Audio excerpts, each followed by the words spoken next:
Kali ini kita akan menjelajahi pemikiran salah satu begawan ekonomi dan lingkungan hidup Indonesia, Profesor Emil Salim. Beliau bukan sekedar menteri, beliau adalah arsitek di balik GBH-an dan Repelita yang menjabat selama 25 tahun sejak era awal Orde Baru.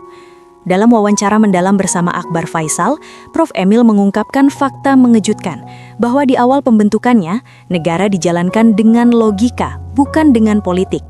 Saat itu Indonesia menghadapi inflasi yang sangat tinggi, mencapai 650% pada pertengahan 1960-an, serta hancurnya infrastruktur dasar. Prof. Emil menekankan bahwa kesuksesan awal pembangunan bukan karena kekuatan militer semata, melainkan karena kolaborasi antara kepemimpinan praktis Presiden Soeharto dan saran teknis dari para teknokrat. Bagaimana sistem ini bekerja? Mengapa hari ini kita seolah kehilangan logika dalam pengambilan kebijakan publik? Mari kita bedah 3 segmen krusial dalam diskusi sejarah ini. Prof. Emil Salim menjelaskan bahwa kekuatan Orde Baru terletak pada kanalisasi tugas yang tegas. Kelompok ekonomi yang dimotori oleh Prof. Wijoyoniti Sastro bersama Prof. Emil, Ali Wardana, dan Muhammad Sadli diberikan mandat penuh untuk memberikan technical advice tanpa muatan politik. Data mencatat, melalui program stabilisasi ekonomi, pemerintah berhasil menekan inflasi secara drastis dalam waktu singkat. Prof. Emil mengenang diskusi-diskusi informal di Sesko AED Bandung sebagai inkubator pemikiran pembangunan. Di sana, para jenderal seperti Jenderal M. Jusuf dan Ali Mortopo bertemu dengan para ekonom untuk menyamakan persepsi. Tokoh ternama seperti Prof. Sumitro Djojodihadikusumo juga sering disebut sebagai mentor kelompok ini. Fakta pentingnya adalah Presiden saat itu sadar akan apa yang ia ketahui dan tidak ia ketahui.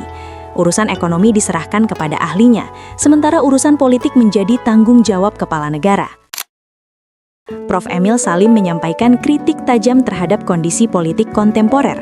Beliau menyoroti hilangnya proses kader forming atau pembentukan kader di tanah air. Mengutip pandangan Bung Karno dan Bung Hatta, beliau menegaskan bahwa pemimpin tidak jatuh dari langit, melainkan harus digembleng. Fakta menarik yang beliau ungkapkan adalah fenomena pemimpin by opportunity, bukan by perjuangan. Banyak tokoh saat ini naik karena kekuatan dana atau kapital untuk biaya pemilu, bukan karena ideologi atau cita-cita kesejahteraan. Bahkan saat menanggapi isu politik dinasti, Prof. Emil memberikan perspektif yang berbeda. Jangan salahkan pemimpin jika ia menyiapkan kader yang pro padanya, itu logis. Yang salah adalah masyarakat dan organisasi sipil yang tidak mampu menciptakan kader tandingan. Beliau mendorong LSM dan universitas untuk mengambil tanggung jawab dalam mencetak pemimpin masa depan. Sebagai mantan Menteri Lingkungan Hidup, Prof. Emil Salim mengungkapkan keprihatinan mendalam terhadap hilangnya logika dalam manajemen bencana. Beliau mempertanyakan mengapa izin perkebunan tetap diberikan di lahan miring yang jelas-jelas akan memicu banjir saat musim hujan. Beliau membandingkan efektivitas birokrasi dulu dan sekarang. Di masa lalu, pendekatan organisasi yang rasional, meskipun terkadang bersifat militeristik, mampu menyelesaikan masalah secara sistematis. Kini, birokrasi seringkali tidak jelas siapa yang bertanggung jawab. Sebagai penutup pemikirannya, beliau memberikan teladan dari tokoh seperti Buya Hamka yang mengarahkannya untuk bekerja sama dengan masyarakat bawah, seperti pesantren Guluk-Guluk di Madura.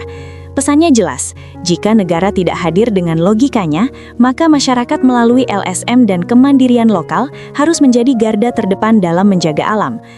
Wawancara Prof. Emil Salim di usianya yang ke-96 tahun adalah pengingat bahwa negara harus dikelola dengan akal sehat dan perencanaan jangka panjang.